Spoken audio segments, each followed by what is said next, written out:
Te perdí, Pedro. ¿Me escucháis? Ahí sí. Muy bien, muy bien, muy bien. Vamos a esperar un minuto más para que vaya ingresando la gente, que esté ingresando los invitados, y comenzamos. ¿Cómo no? Es en horario de mañana, ¿verdad? Sí, aquí ¿Cómo? son las 12 del día, sí.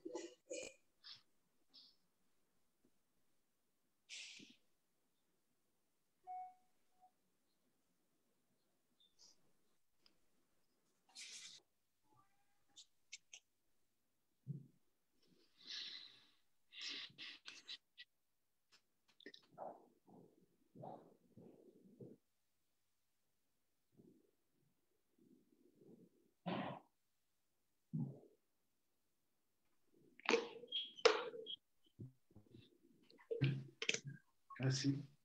Aquí no sé. No nos están viendo todavía, ¿verdad?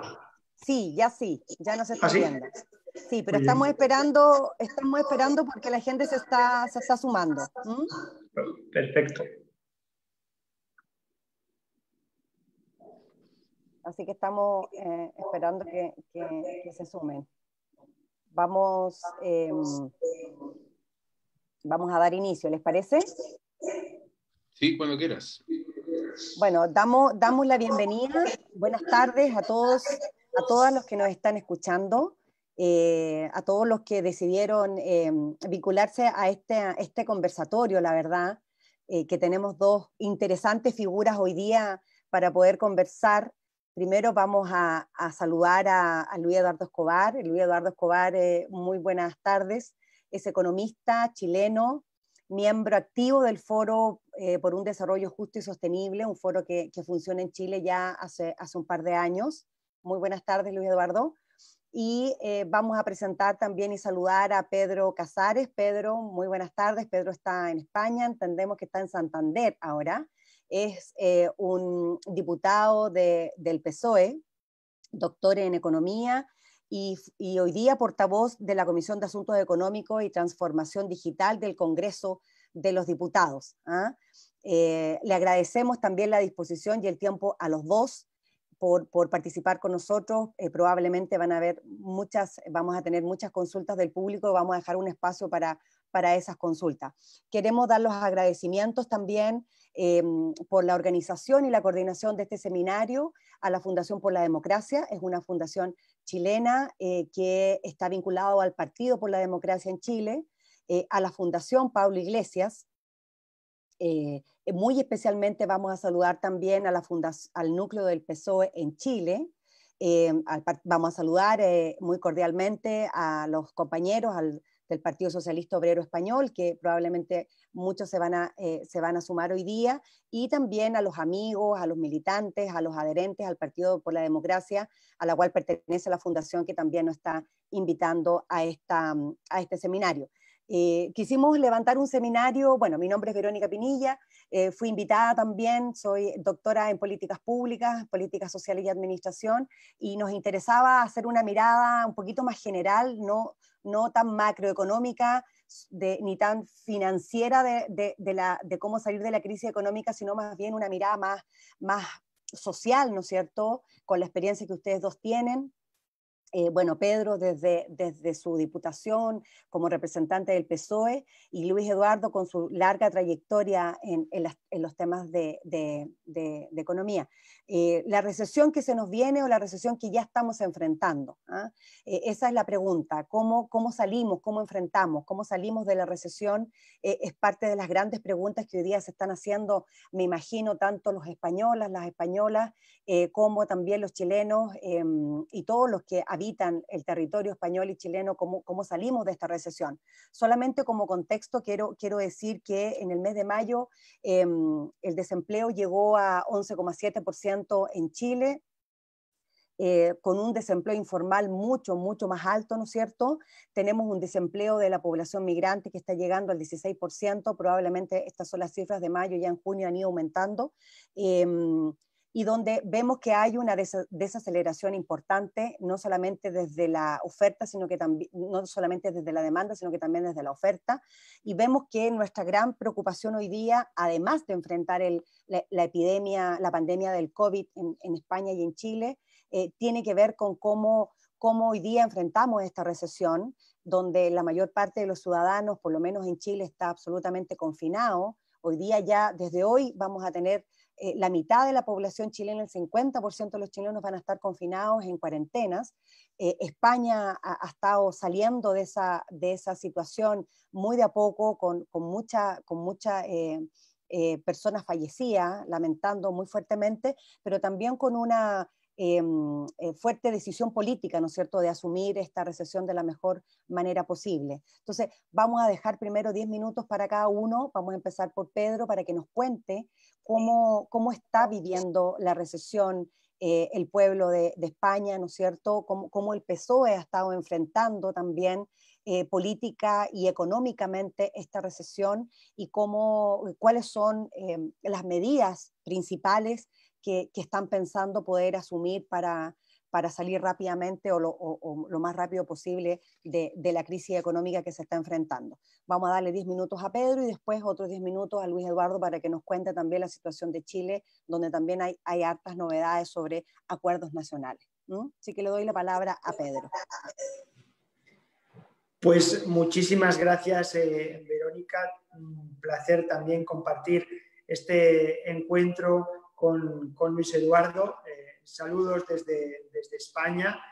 Aquí son un poquito más de las 6 de la tarde y agradecer a la Fundación por la Democracia esta invitación conjunta con nuestra fundación hermana, la Fundación Pablo Iglesias, que lleva el nombre del fundador del Partido Socialista Obrero Español aquí en España. Creo que la colaboración de los pueblos y de los partidos políticos es fundamental, así que es un placer estar con vosotros y aportaros la visión desde España, desde vuestro país hermano, que siempre podéis contar con nosotros en todo lo que podamos ayudaros ahora y en el futuro. Espero que estéis bien dentro de las difíciles circunstancias que estamos viviendo. En España hemos tenido semanas muy complicadas. Nos ha tocado estar esas duras semanas de confinamiento y ahora ya estamos en el proceso de desescalada, de volver a cierta normalidad. Esta ha sido una crisis económica sin precedentes. No hay comparación posible en ninguna crisis económica que recordemos en nuestra historia reciente por la intensidad de la crisis en tan poco tiempo, ¿no? La crisis sanitaria ha paralizado la economía de muchísimos países del mundo, entre ellos España, y eso se ha traducido en un fuerte descenso del Producto Interior Bruto de nuestro país y también en un fuerte parón de la actividad económica y de las cifras de empleo, ¿no?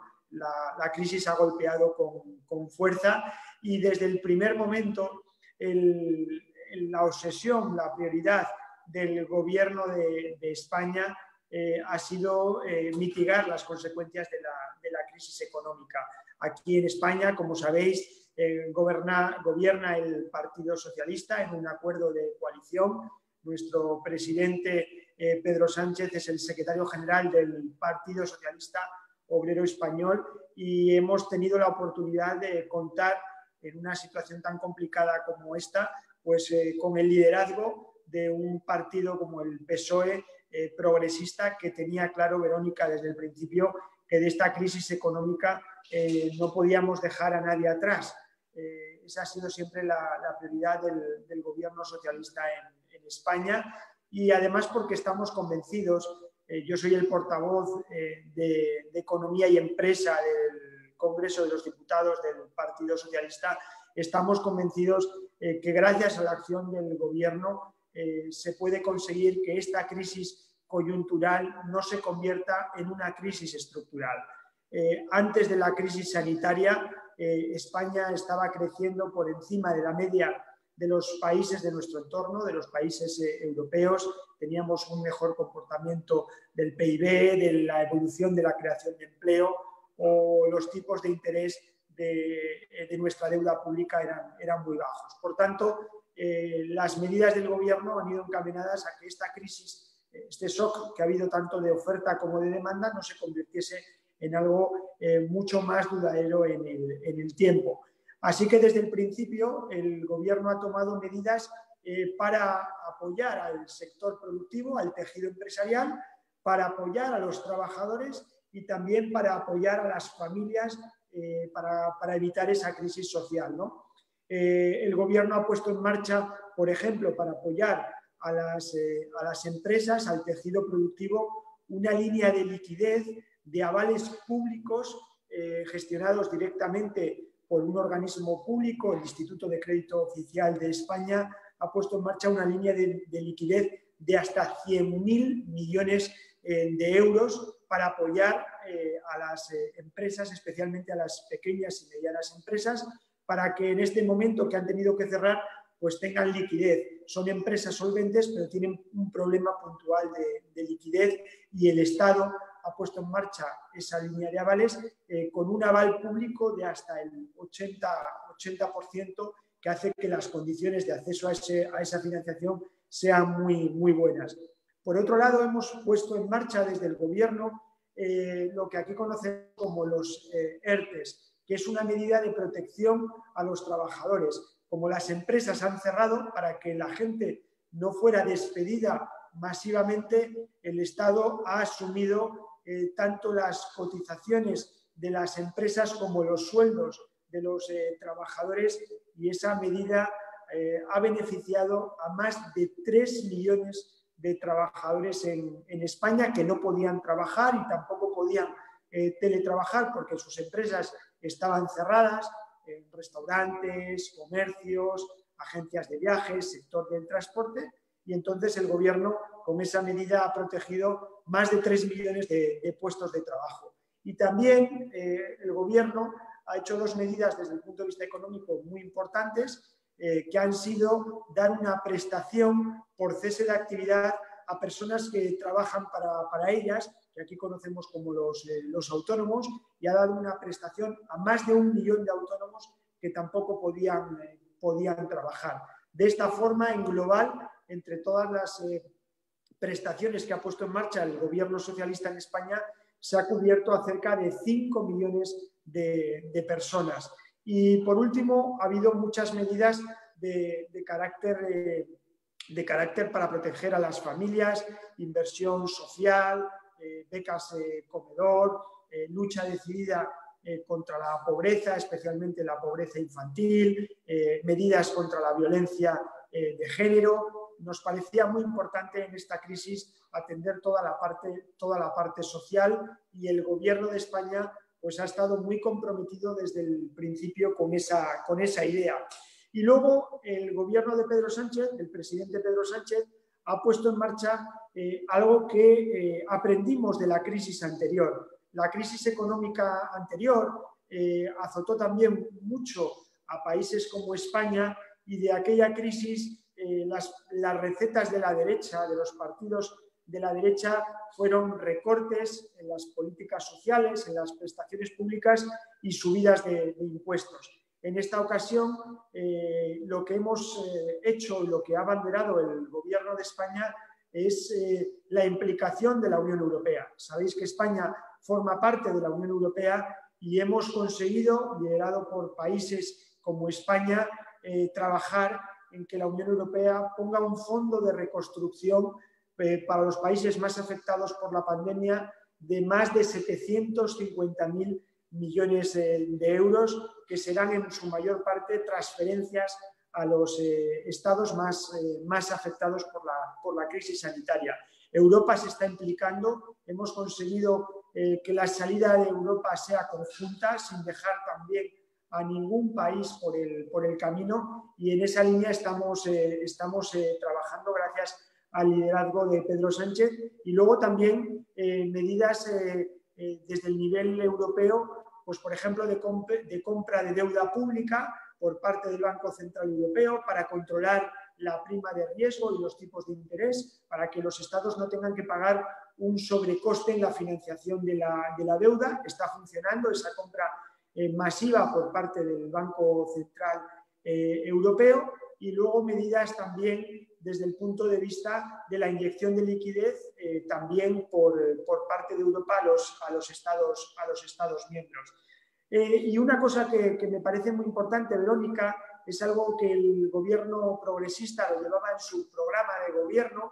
Llevamos muy pocos meses con el nuevo gobierno en España. Es que hemos puesto en marcha esta semana, se ha convalidado en el Congreso de los Diputados, un ingreso mínimo vital, una renta mínima, un derecho de ciudadanía que va a combatir la cara más cruel de la desigualdad, que es la pobreza severa, especialmente la pobreza infantil. El gobierno cree que la crisis se puede afrontar mejor si protegemos a las familias, a los trabajadores y a las rentas más vulnerables, porque además eso va a generar consumo, va a generar que la gente pueda tener unas condiciones de vida mínimas y dignas, y es una medida que va a afectar, va a beneficiar a más de 850.000 familias, cerca de 2,5 millones de personas, ese ingreso mínimo vital que va a poner en marcha, que ya ha aprobado el Congreso de los Diputados, y que este mismo mes de junio van a empezar a cobrar las familias. Y por último, para no alargarme más, una idea final, Verónica.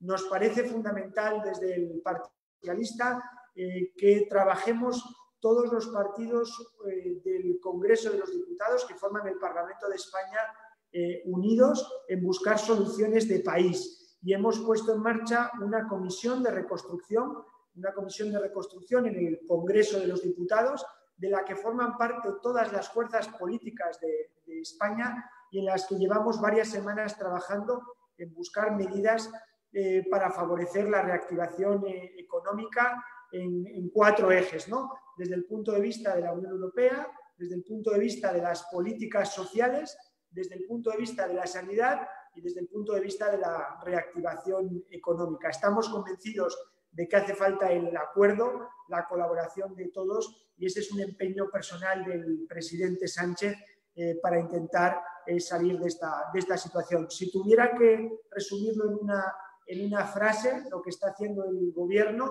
es tratar de salir de esta crisis sin dejar a nadie atrás, porque tan importante es salir de la crisis como que nadie se quede por el camino, especialmente todas las familias más vulnerables, y ese es el trabajo que hemos hecho en unas circunstancias muy difíciles. Ha sido muy duro todo lo que estamos viviendo, que todavía vivimos, pero que estamos convencidos que con unidad, con valentía, con coraje, con determinación, pues saldremos adelante, y desde luego también reforzando la colaboración con todos los países. Nos parece fundamental que Europa también mire y ayude en la política exterior y la política de cooperación a países, y especialmente a Iberoamérica, nuestros países hermanos con los que mantenemos una relación histórica, y también estamos trabajando en ver en qué medida, desde el punto de vista de la cooperación internacional,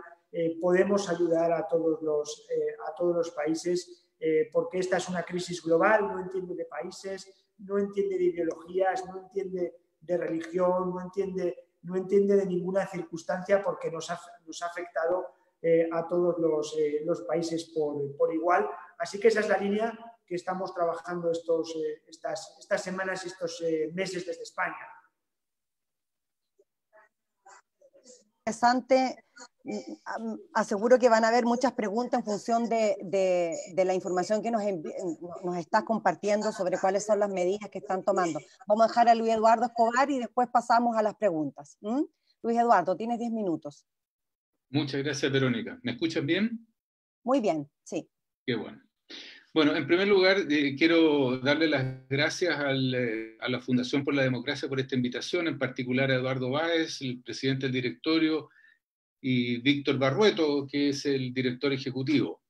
Es un gusto estar contigo, Verónica, y con Pedro, y espero en estas pocas palabras, más bien hacer una provocación que pasarle revista a lo que se ha estado discutiendo esta semana en Chile, porque creo que lo más probable es que todos los que estamos reunidos en este momento tenemos una buena idea de lo que pasa, pero si no es así, yo encantado de responderle una parte de las preguntas. Yo quisiera partir haciendo algo que Pedro insistió varias veces, y que es que la situación económica y social alrededor del mundo entero es francamente desastrosa. El costo en vidas humanas ya está superando el 500.000 de personas en todo el mundo, y los que sobrevivan pueden tener secuelas de largo plazo que todavía están en estudio. Así es que esto no es una crisis puntual, no es una cosa que se va a pasar pasado mañana, es algo que va a estar con nosotros por un buen tiempo. Desde el punto de vista económico, la economía mundial se estima que se va a contraer en más de 5% este año.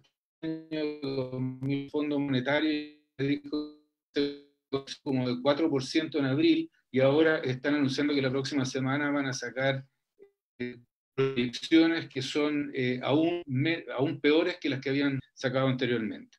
Esta es la peor crisis que ha tenido el mundo en los últimos 100 años, salvo por los periodos de guerra. Entonces es francamente, extremadamente preocupante.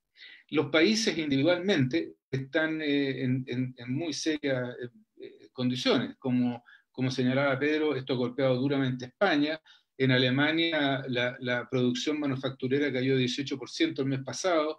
La economía de Inglaterra, salió hoy día en los diarios, se contrajo en 20% en el mes pasado. O sea, es un golpe extremadamente duro.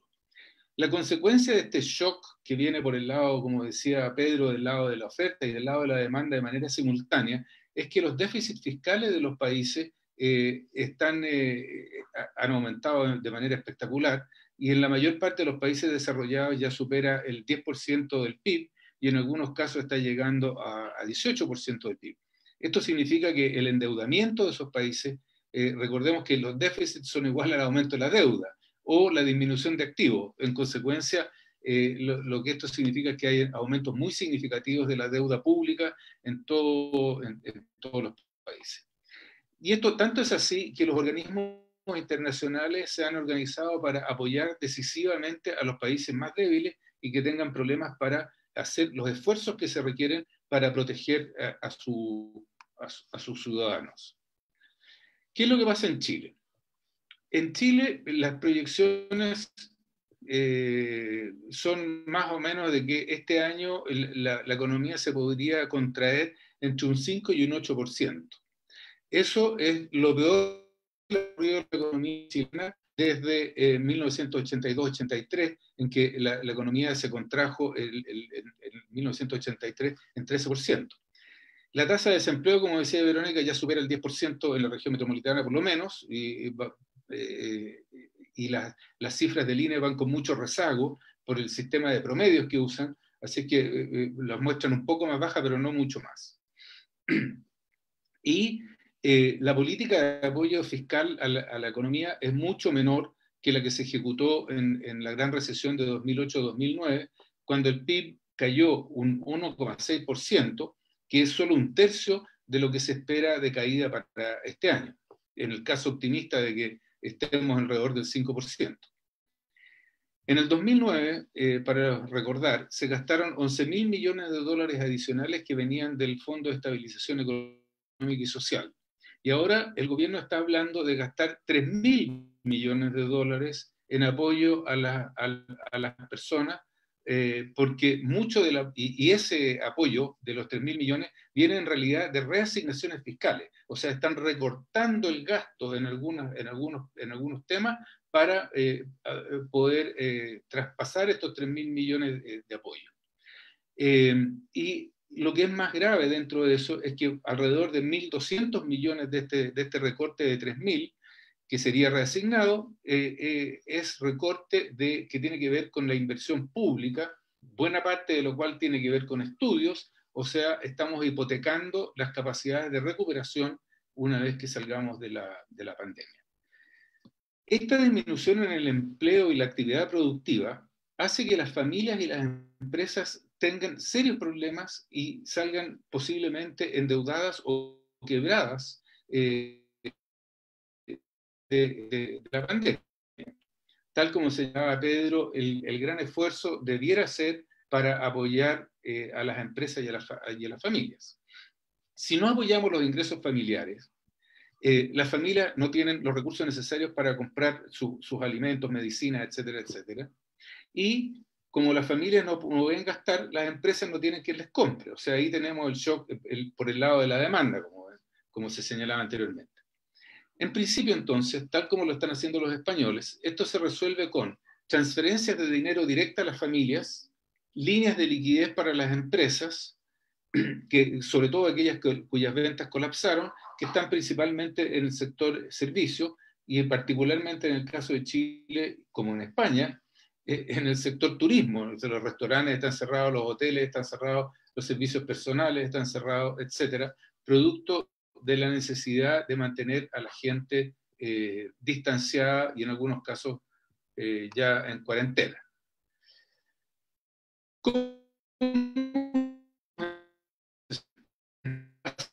En el análisis y raciocinio que he descrito, los organismos internacionales, con particular fuerza el Fondo Monetario Internacional en esta ocasión, han insistido desde el inicio que el impacto de la pandemia sería muy grave.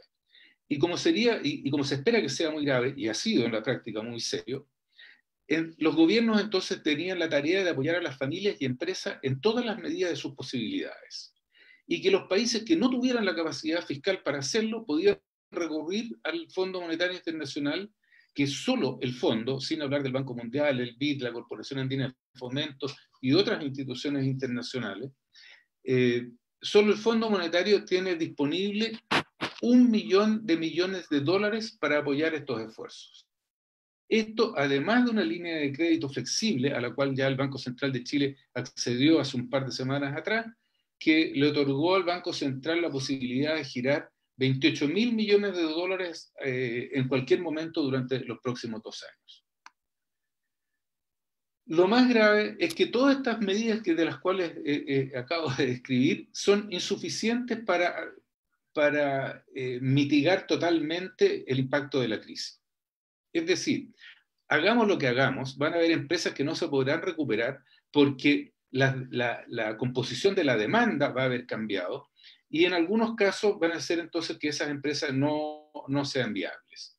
Por lo tanto, parte de los cambios en la demanda no son reversibles y van a hacer que algunas empresas desaparezcan.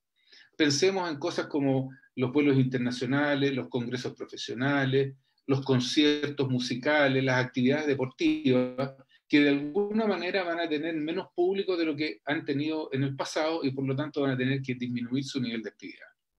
Tomará un tiempo sustituir las actividades que disminuyan con nuevas actividades o el fortalecimiento de otras que ya se están expandiendo, como hemos visto en el caso de los servicios digitales, el delivery y cosas de ese estilo. La consecuencia de esto es que el desempleo se va a mantener alto por un tiempo más o menos prolongado. En el caso de Chile, la experiencia anterior, en la gran recesión de 1999, donde el PIB cayó un poco más del 1%, el país mantuvo tasas de desempleo de más de 2 dígitos por 4 años. Y la situación solo mejoró cuando el precio del cobre empezó a subir rápidamente a partir del último trimestre del 2003. Entonces, ¿qué es lo que tenemos que hacer? A mi juicio, lo que está pasando es que el gobierno está haciendo un gran esfuerzo por limitar el gasto público. Pero yo le quiero decir al gobierno que todo lo que ahorremos ahora con la excusa de mantener los equilibrios fiscales y la evaluación de riesgo que hagan los organismos de rating respecto de la deuda del Estado, lo pagaremos con un mayor costo económico y social en el desempleo, en aumentos de la pobreza, en pésimas condiciones de vida y en empresas que ya no estarán, especialmente en el grupo de empresas pequeñas y medianas. El principal argumento del ministro para no aumentar más el gasto público en apoyo de las familias y las empresas ha sido de que posteriormente va a haber que pagar la deuda pública. y que en consecuencia va a haber que tener una política fiscal mucho más restrictiva. Yo lamento informarle al señor ministro que eso no es así. Son muy pocos los países en el mundo que alguna vez han pagado la deuda pública. Lo que ocurre normalmente es que el crecimiento de la economía hace que la deuda se achique, por decirlo en chileno, como porcentaje del producto. Y eso es lo que disminuye la deuda a lo largo del tiempo, no el pago. Nosotros en Chile es cierto que pagamos la deuda pública a partir de 2003 porque teníamos muchos excedentes del cobre y convenía pagar la deuda, sobre todo la deuda externa, porque esa deuda tenía una tasa de interés superior a la que nosotros podíamos conseguir sobre nuestros depósitos. Para dar un ejemplo práctico, si el gobierno de Chile hubiera mantenido el saldo de la deuda total en el monto que tenía en el año 2006 y no hubiera pagado nunca más un peso, deuda que en ese momento ascendía a 7.700 millones de dólares y que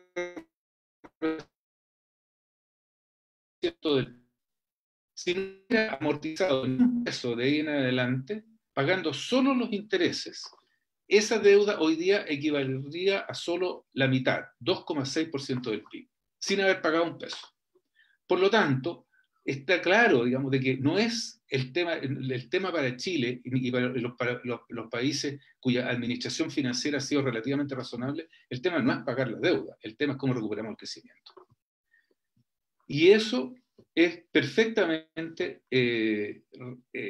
natural, es lo que ocurre en la práctica y es lo que apoya incluso organismos como el Fondo Monetario Internacional, donde me tocó trabajar durante muchos años y por lo tanto sé de lo que estoy hablando.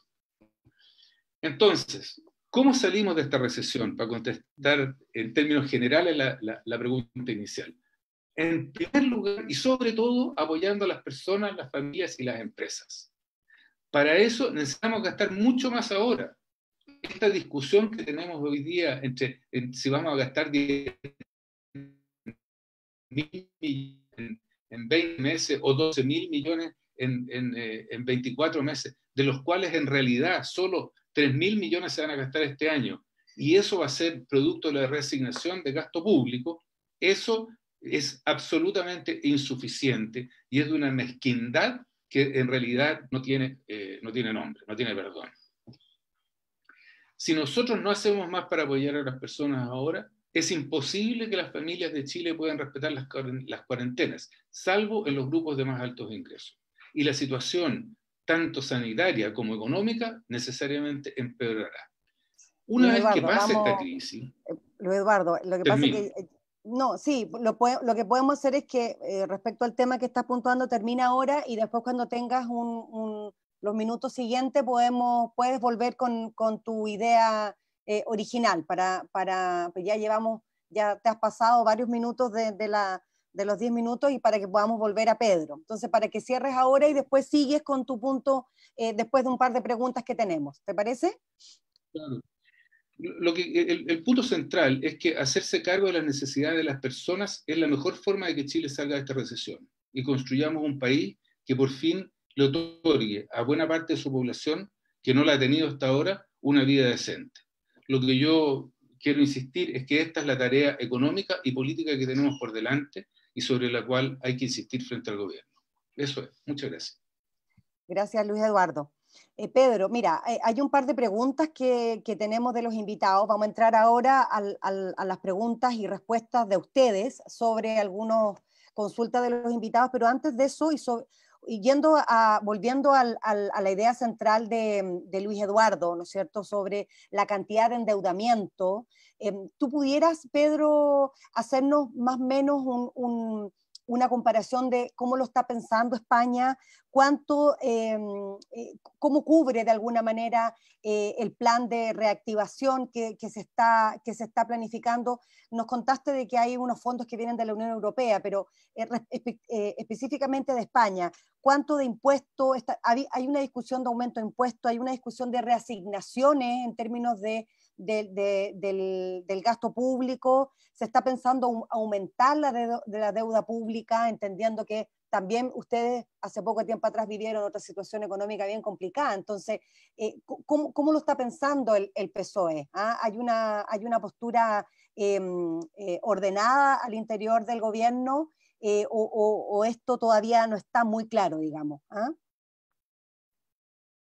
Sí, esta es una discusión muy clásica en términos de política económica, y el gobierno progresista, nuestro gobierno de España, tenemos claro desde el Partido Socialista que de esta crisis económica tenemos que salir con mayor inversión y con mayor gasto público. Las políticas de austeridad, de recortes, lo que harían sería provocar todavía una mayor crisis económica que nos haría durante muchos años pagar las consecuencias, y que al final sería más caro que invertir ahora, ¿no?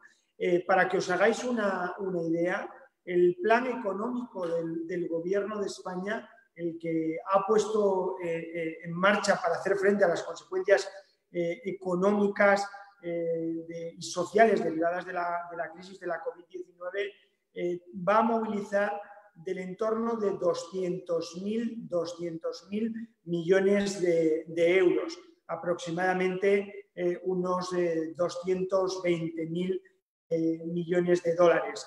Eso es del entorno del 20% del PIB español en un solo año. Es decir, la movilización en términos de recursos públicos es la mayor de nuestra historia. En términos, además, de transferencias directas, de inversión directa, estamos hablando solo de inversión directa o en prestaciones de mantenimiento de rentas del entorno de 30.000 millones de euros, que es solo en 2020, el año, en este año. Son cifras muy considerables. Va a hacer que el déficit público y la deuda pública de España en el año 2020 aumente considerablemente, pero el conjunto de países de Europa ha entendido que de esta crisis económica había que relajar los objetivos tanto de déficit como de deuda, porque si no, insisto, estaríamos pues abocando a una mayor crisis, ¿no? Y por tanto, esa idea que compartía antes Luis Eduardo sobre lo que tiene que hacer el gobierno de Chile me parece fundamental. Es clave una mayor inversión pública. Y lo que sí que estamos haciendo, paralelamente a esta inversión pública, que se va a financiar con emisión de deuda pública por un lado, y por otro con fondos que van a llegar de la Unión Europea, con transferencias de Europa, algunas modificaciones fiscales. Tenemos claro que no hay que subir los impuestos a las clases medias ni a las clases trabajadoras, tampoco a las empresas, a las pequeñas y medianas empresas ni a los autónomos, pero sí que, por ejemplo, esta semana el Congreso de los Diputados ha avanzado en un impuesto a las transacciones financieras, a los intermediarios financieros, que hay otros países ya europeos que lo tenían, y España, por ejemplo, no tenía ese impuesto, con el que esperamos recaudar del entorno pues, de 1.000 millones de euros nuevos, adicionales, 1.100 millones de dólares adicionales por año, ¿no? En fin, la idea es más inversión pública, naturalmente en el corto plazo más deuda pública y algunas subidas puntuales de impuestos, especialmente a transacciones financieras o a empresas tecnológicas que no pagan impuestos en España por no tener su sede física en España, ¿no? Esas son las tres medidas en las que está actuando el Gobierno de España, junto con las ayudas que vienen de Europa. Muchas gracias, Pedro. Hay varias preguntas para ti, pero vamos a avanzar con una pregunta a Luis Eduardo antes. Luis Eduardo también se refirió en extenso sobre la situación de Chile y esta tensión que hay, ¿no es cierto?, entre el oficialismo y la oposición por cuánto deberíamos inyectarle a la economía en monto, para poder de alguna manera responder con cierta satisfacción, ¿no es cierto?, a las necesidades que estamos viviendo. Hay una discusión en Chile hoy día, y a este punto voy, sobre el impuesto a las grandes, a los súper ricos, ¿ah? O a los grandes, o a las grandes herencias del país también. ¿Qué es lo que puedes decir tú, Luis Adardo, de eso? ¿Crees que es posible avanzar en una discusión donde sean los súper ricos que en parte paguen los costos o paguen por la reactivación económica? Gracias, Verónica. Mira, yo creo que cuando uno empieza a poner los límites al gasto, está haciéndose la pregunta equivocada. Porque esta discusión de si acaso se necesitan 10.000, 12.000 o lo que sea, el monto que a la gente más le agrade, no responde a la pregunta. Perdón, y es para que la gente nos entienda. Es la discusión que hay hoy día en Chile, si son o no son 12.000 millones de dólares, ¿no es cierto? Ya. Entonces, cuando uno parte de ahí, se está haciendo la pregunta equivocada. Lo que necesitamos hacer es asegurar la supervivencia de las familias y las empresas. Y eso depende, cuánta plata eso requiera, depende de cuánto dure la pandemia. Entonces, si nosotros estamos hablando de 12.000 millones de dólares, en realidad deberíamos estar hablando de gastarlo en las familias y en las empresas. Pero lo que estamos diciendo aquí es que eso vamos a tratar de gastar 3.000 millones nomás este año, con lo cual al grueso de las familias que están en los primeros 3 deciles del país bajo la línea de pobreza. Eso no puede ser.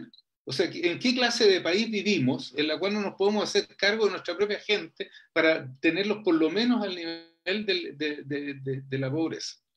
Entonces, esa es la primera parte.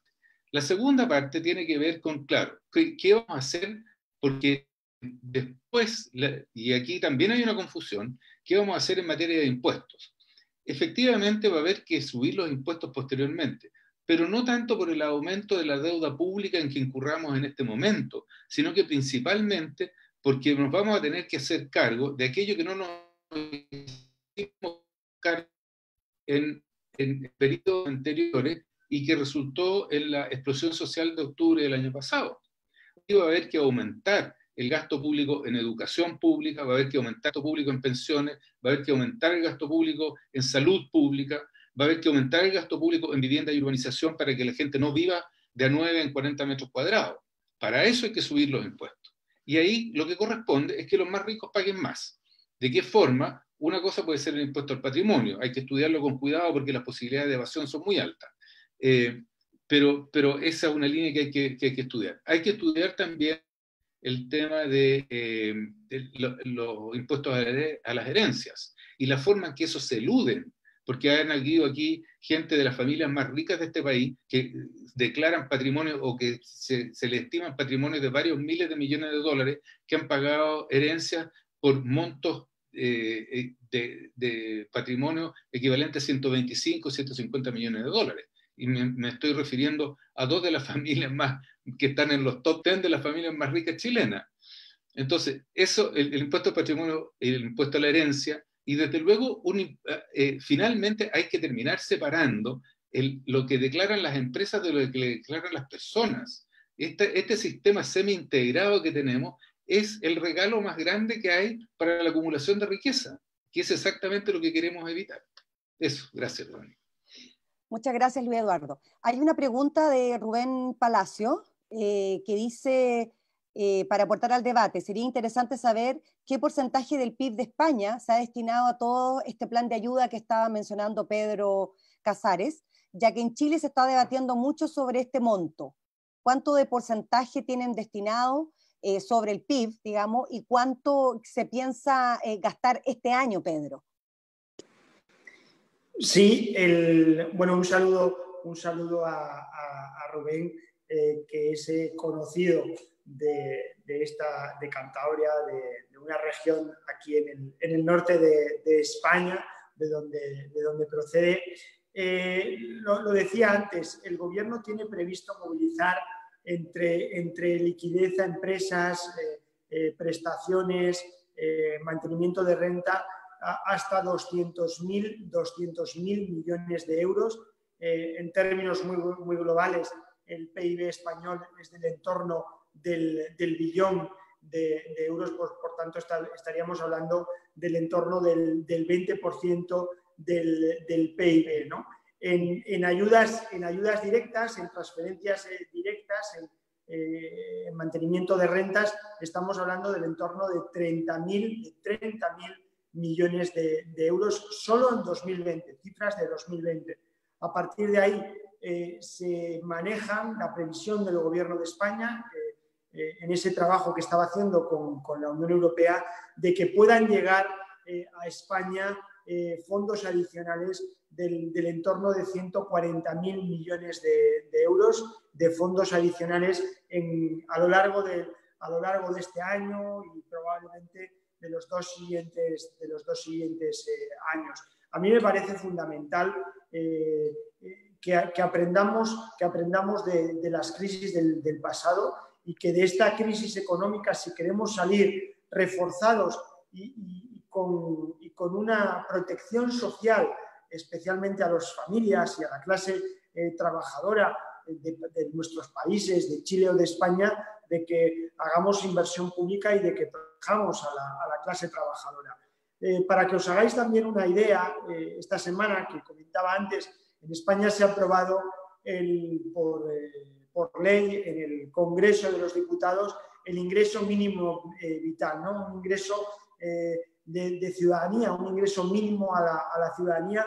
Solo en esa medida concreta, el Gobierno de España se va a invertir cada año del entorno de 3.000 millones de euros en el ingreso mínimo vital. Son medidas que además creemos que van a ser buenas para la reactivación económica y la generación de empleo, porque van a permitir que la gente pueda consumir, que la gente pueda volver a tiendas, que pueda hacer el gasto básico de comida, de alimentación, de pagar los recibos, las facturas, y por tanto no consideramos que son un gasto, sino que son una inversión, en este caso una inversión social. Sí. Ahí, sobre lo mismo, Pedro, hay una pregunta que se te hace. Uno de los grandes problemas que ha tenido Chile hoy día para el confinamiento, se argumenta que la gente no se queda en sus casas porque no hay una disciplina, ¿no es cierto? Pero sabemos que muchas de las familias chilenas no pueden realizar un confinamiento efectivo porque tienen que salir a trabajar en el día a día. Tenemos mucho trabajo autónomo, independiente, tenemos mucho trabajo informal, ¿no es cierto? De personas que si no salen a trabajar no tienen ingresos diarios para poder comer, sumado al hacinamiento de familias que están viviendo más de un hogar en una sola vivienda. Esto se nos hace mucho más complicado. La única manera que tenemos de que la gente se quede y cumpla el confinamiento es que efectivamente le aseguremos, ¿no es cierto?, los recursos necesarios para poder estar tranquilo en sus hogares.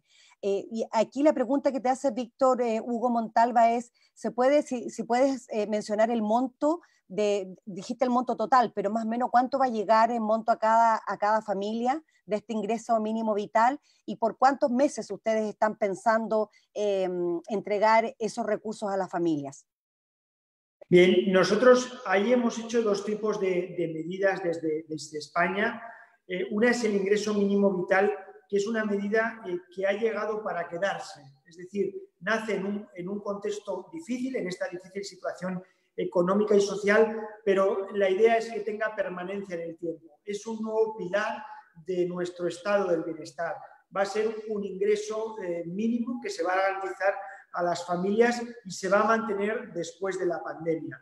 Ese ingreso tiene diferentes cantidades en función de si las familias son monoparentales, si tienes hijos a cargo, etcétera, pero puede llegar hasta los 1.000 euros, 1.100 dólares para las familias que tienen hijos a cargo. Porque una de las claves de este ingreso es especialmente combatir la pobreza extrema, y la que más nos preocupa es la pobreza infantil, la pobreza que sufren los niños, porque si no la combatimos estaríamos perpetuando en el tiempo una pobreza social. Los niños no tienen la culpa del origen social de sus familias, tienen muchas más dificultades a la hora de acceder a la formación, a los estudios, y por tanto el Estado tiene que ser el garantista de que tengan unos ingresos mínimos para garantizar que puedan tener una vida digna, ¿no? Y por tanto esa medida ha nacido para quedarse, y las estimaciones iniciales del Gobierno es que pueda beneficiar, lo decía antes, a alrededor de 850.000 familias, que son algo más de 2,5 millones de personas. Pero luego hemos tomado medidas muy puntuales que son durante la pandemia, durante el confinamiento, para, en efecto, la gente es clave que se quede en casa, guardar la distancia social, que no haya relaciones entre las personas para evitar la propagación del virus. Pero claro, como bien decías, Verónica, para eso la gente tiene que quedarse en casa. ¿Qué ha hecho el Gobierno? Bueno, por ley, por decreto ley, durante las semanas duras de confinamiento se prohibieron todas las actividades que no fueran esenciales. Es decir, solo se permitía ir a trabajar para atender los servicios públicos, la sanidad, seguridad, temas esenciales. O industria que fuera clave para producción de material sanitario, de mascarillas, los transportes, las telecomunicaciones. Esas actividades estaban permitidas, pero el resto de la economía se paró por completo, y entonces el Gobierno lo que hizo fue generar una prestación para los que trabajasen por cuenta propia, los que aquí conocemos como los autónomos. 1 millón de autónomos recibieron una prestación para garantizar sus rentas. Era una prestación mínima de 700 euros, casi $800 mensuales, para garantizar sus rentas. Y además dimos una prestación a 3,5 millones de trabajadores que sus empresas estaban cerradas, para garantizarles también su salario, que es lo que conocemos aquí en España como los ERTES. En total, prestaciones directas del Estado para que la gente se quedara en casa ha habido de cerca de 5 millones de trabajadores y trabajadoras que han tenido una prestación para que se quedaran en casa y tuvieran unos ingresos mínimos, porque es fundamental garantizar ingresos si la gente no puede ir a trabajar, que pueda quedarse en casa, pero que tenga unos ingresos, porque si no es muy difícil parar la actividad económica y que la gente cumpla las medidas establecidas por el Gobierno. Tengo que deciros que aquí en España la gente ha cumplido, ha dado una lección, la sociedad española fantástica, y ha cumplido el confinamiento, y durante las semanas en las que ha estado la economía prácticamente cerrada, estaba las calles vacías y solo había muy poca actividad presencial. Y luego una cosa que sí que ha pasado también en estas semanas, hemos visto cómo en España aproximadamente teníamos una tasa de teletrabajo inferior al 5% del total de los trabajadores. Durante estas semanas han sido millones de trabajadores que han continuado trabajando desde sus casas. Por ejemplo, los colegios, la educación, los profesores daban clases desde sus casas, a través de Internet, mandando ejercicios a los niños y a las niñas. Muchos empleados de la administración pública han trabajado desde casa, y en muchas empresas privadas también mucha gente ha estado trabajando desde casa, seguían trabajando y cobraban sus salarios. Esa ha sido un poco la clave de las medidas en materia laboral que ha tomado el Gobierno para garantizar esas medidas de confinamiento y garantizar las rentas.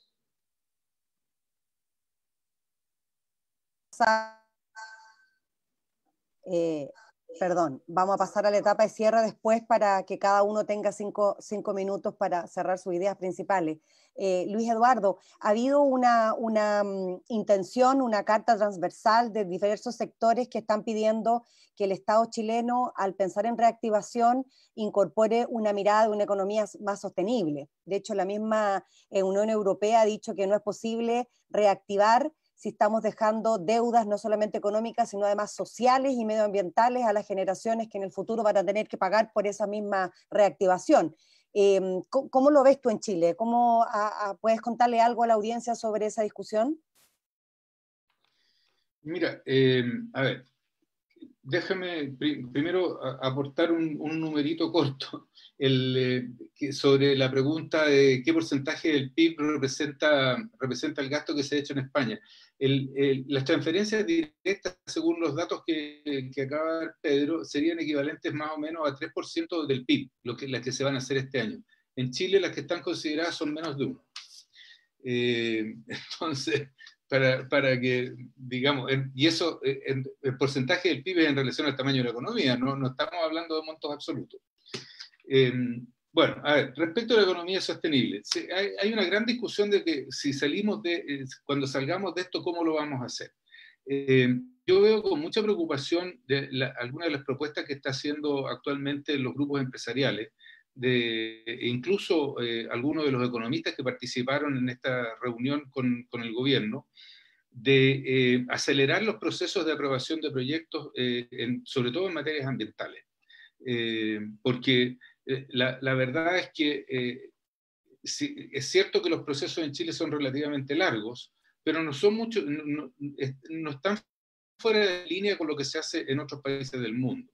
Y tal vez podemos sentarnos a discutir cómo mejoramos eso, pero yo diría que ese no es un tema fundamental y hay que tener sumo cuidado de no saltarnos todo lo que tiene que ver con las regulaciones de protección ambiental y de consulta ciudadana, que en Chile son bastante débiles, la verdad, sobre todo la parte de consulta ciudadana. Respecto de lo social, yo insisto, lo he dicho Pedro, y lo dije yo, el problema de la sostenibilidad tiene que ver con meterle recursos a las familias ahora. Permitir que las familias puedan salir de esto relativamente bien paradas. Nosotros tenemos una situación en la cual el 75% de los ingresos de las familias se dedican a deuda. Si nosotros a eso le añadimos el costo de la crisis, vamos a tener familias que simplemente van a tener que gastar todo su ingreso en pagar deuda o simplemente no van a pagar las deudas. En consecuencia, al país le sale el apoyo directo a las familias y las empresas. No hay otro mecanismo, no lo ha inventado nadie, lo dicen los organismos internacionales, lo dicen los economistas expertos a nivel mundial y lo dice la evidencia comparada. Vean lo que se está haciendo en Europa y lo que se ha hecho también en algunos países de Asia. Así es que sostenibilidad igual apoyo a las familias. Pedro, sobre la declaración de la Unión Europea, de la Comunidad Europea sobre las exigencias en una economía más sostenible, ¿no es cierto?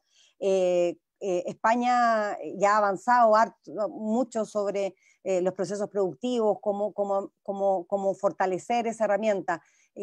¿Cómo lo ve el PSOE? ¿Ah? ¿Cuáles son las líneas de desarrollo económico que están vinculadas a una economía más sostenible? Sí, a nosotros esta es una cuestión prioritaria, la de garantizar un mundo que podamos tenerle y perpetuar en el tiempo y que dejemos a las generaciones que vienen detrás de nosotros pues un mundo sostenible, ¿no? Porque una de las políticas básicas, claves del gobierno desde que ha empezado a trabajar y también la legislatura anterior en la que Pedro Sánchez fue presidente del gobierno, ha sido la transición ecológica.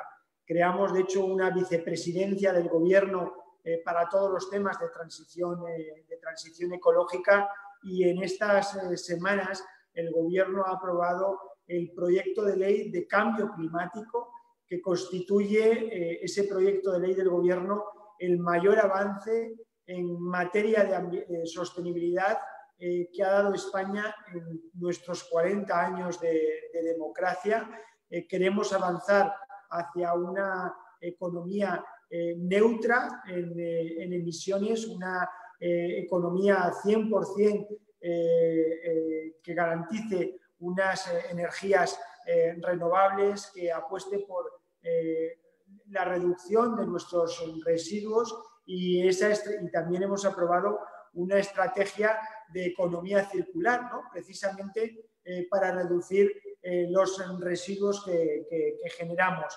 En estas semanas, precisamente, Verónica, están siendo claves por ese proyecto de ley que ya ha aprobado el Consejo de Ministros, pero que además es una estrategia de toda la Unión Europea. El Fondo de Reconstrucción del que hablaba antes, que es un fondo de hasta 750.000 millones de euros, aproximadamente 840.000 millones de dólares, va a poner entre sus criterios, entre sus prioridades, la transición ecológica, la reconstrucción verde, ¿no? Porque estamos en una idea que compartía también antes con Luis Eduardo. Esta crisis económica, esta crisis social, también ha sido durante mucho tiempo una crisis ambiental y no la superaremos si no trabajamos en las tres esferas, porque van unidas, van de la mano. Para superar la crisis económica y la crisis social tenemos también que superar la crisis ambiental, porque aquí en España estamos convencidos que puede haber muchas oportunidades de desarrollo y de empleo ligado a la transición ecológica, a la agricultura sostenible, al turismo sostenible, a la movilidad sostenible, a la rehabilitación de viviendas, a las energías renovables, hacia un reequilibrio entre las relaciones entre el campo y la ciudad, a tener una estrategia para todas esas zonas de España despobladas. En fin, estamos muy comprometidos con la sostenibilidad y es algo que preocupa desde el principio al Gobierno y desde luego al Partido Socialista, que lo hemos incorporado al primer nivel de las decisiones públicas que estamos tomando desde el Gobierno de España.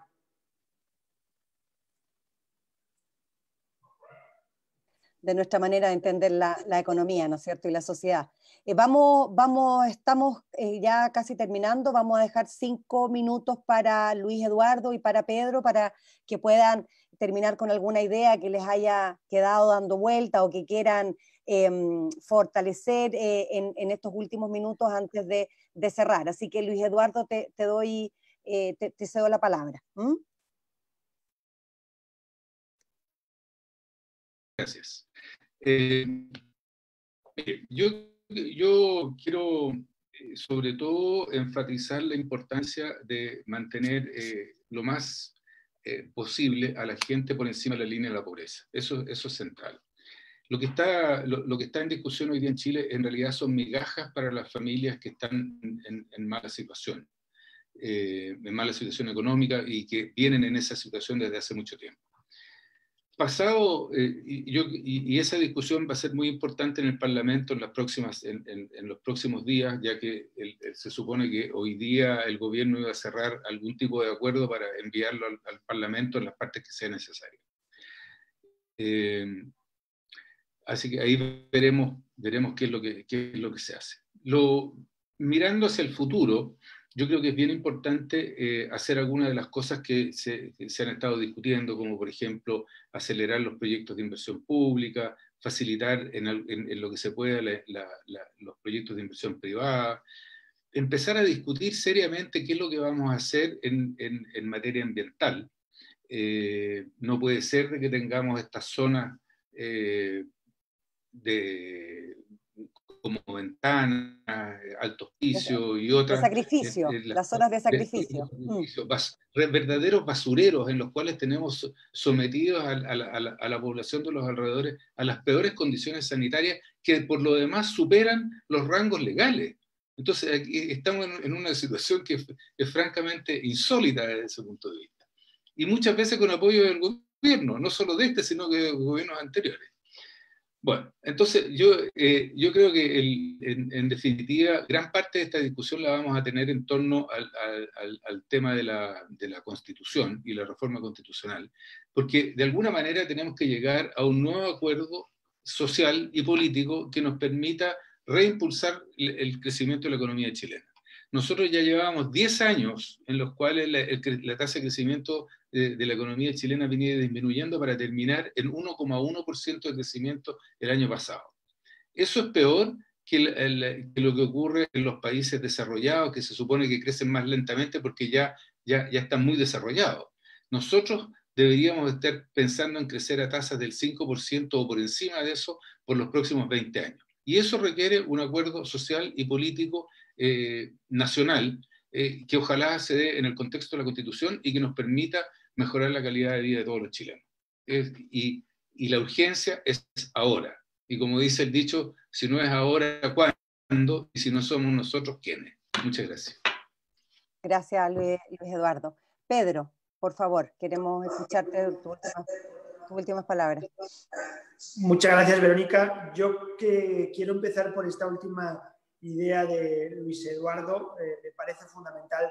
Si no es ahora, ¿cuándo nos vamos a poner de acuerdo? Si ante la mayor crisis económica, social y sanitaria que hemos vivido nosotros en nuestras vidas no somos capaces de ponernos de acuerdo, ¿cuándo vamos a ser capaces, ¿no? Por tanto, es fundamental el acuerdo político y social. En España es algo que estamos reivindicando, estamos tratando de impulsarlo para llegar a grandes consensos de país, acuerdos de país que nos permitan mirar al futuro. Una clave para nosotros también es el diálogo social, el acuerdo entre sindicatos y empresarios. El gobierno quiere ir de la mano porque es consciente que esta crisis está afectando a todos por igual. Por tanto, qué mejor que el acuerdo en el marco del diálogo social para tomar medidas concretas, ¿no? Y dos, si me permites, Verónica, dos reflexiones finales. Una es que esta crisis ha puesto una vez más encima de la mesa la importancia de lo público, la garantía de lo público ante la adversidad. Cuando nos falla la salud, ahí está la sanidad pública, lo público para protegernos y nos iguala a todos independientemente de nuestras capacidades o la familia en la que hayamos nacido, o la importancia de la educación pública para sobrellevar y acabar con esas desigualdades sociales, o la importancia de la inversión pública en un momento donde la economía tiene cifras de destrucción de actividad y de empleo brutales, ¿no? Por tanto, está ahí la garantía de lo público, y para lo público es fundamental tener un sistema de redistribución de la renta, de ingresos que hagan posible el mantenimiento de las políticas de bienestar. Y una tercera idea, que para mirar al futuro, para reconstruir nuestras economías, nuestro tejido productivo, generar empleo, es fundamental que nadie se quede atrás. No habrá recuperación económica justa si mucha gente se queda por el camino, y por tanto tenemos que dedicar todos los esfuerzos posibles especialmente a todas esas capas de población mucho más vulnerables, para que la crisis no la paguen una vez más ellos, para que la crisis no la paguen una vez más las personas más vulnerables, que necesitan además del apoyo del conjunto de la sociedad. Y para terminar, una idea, ¿no? En un momento como este es fundamental que las sociedades, que el mundo en su conjunto nos miremos y nos ayudemos entre todos, porque como decía en mi intervención al principio, esta es una crisis global, es una crisis que ha afectado al mundo entero, a todos los países, y para salir de ella la respuesta tiene que ser global, tiene que ser colectiva. Aquí en España teníamos claro, el gobierno de Pedro Sánchez tenía claro que teníamos que articular una respuesta europea, una respuesta conjunta, pero creemos que esa solución tiene que ser una solución también global, ¿no? Y eso es un poco el mensaje que quería lanzar.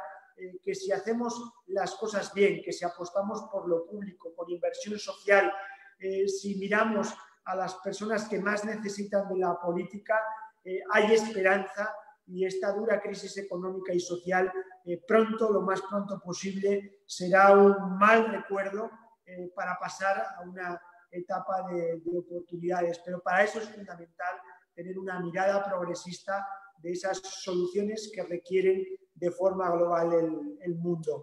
Y ese es el mensaje que quería lanzaros, además de agradeceros este tipo de iniciativas y de colaboración, contar siempre con el Partido Socialista Obrero Español, con el Partido de los Socialistas de España, para todo lo que podamos ayudar y especialmente para trabajar conjuntamente para que el cambio político en Chile sea una realidad más pronto que tarde. Bueno, le agradecemos a Luis Eduardo y a Pedro.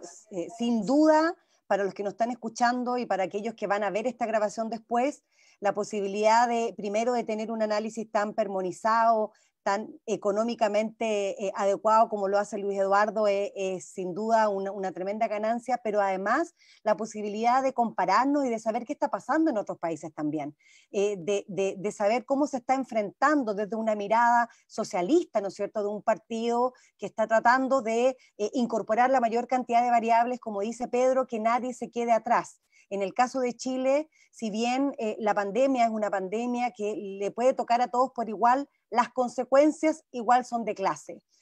Los más afectados son las personas que viven con mayores vulnerabilidades, los que están bajo la línea de la pobreza, los que viven hacinados, los que no tienen acceso a una salud de calidad. Son los que finalmente también viven las consecuencias de la pandemia y van a vivir también las consecuencias de una recesión si es que no tomamos las medidas. Yo recojo muy fuertemente lo que decía Luis Eduardo. Hay que ser generosos con la búsqueda de soluciones. Es el momento de que Chile entienda, digamos, a través de acuerdos transversales, acuerdos nacionales, que no solamente podemos dejarle al mercado la solución. Hoy día, más que nunca, eso no es posible, sino que, como dice Pedro, es lo público, ¿no es cierto? Es la política y lo público los que tienen que buscar esos acuerdos e implementar las mejores medidas posibles para una ciudadanía que es vulnerable. En América Latina vivimos esa situación permanentemente, tenemos mucha informalidad, tenemos muchas personas que no tienen seguros de trabajo, que no tienen condiciones adecuadas de vivienda, tenemos muchos migrantes que están en Chile, que vinieron para buscar mejores condiciones de vida y también están siendo afectados fuertemente por la crisis sanitaria y por la crisis económica. Así que le agradecemos a los dos.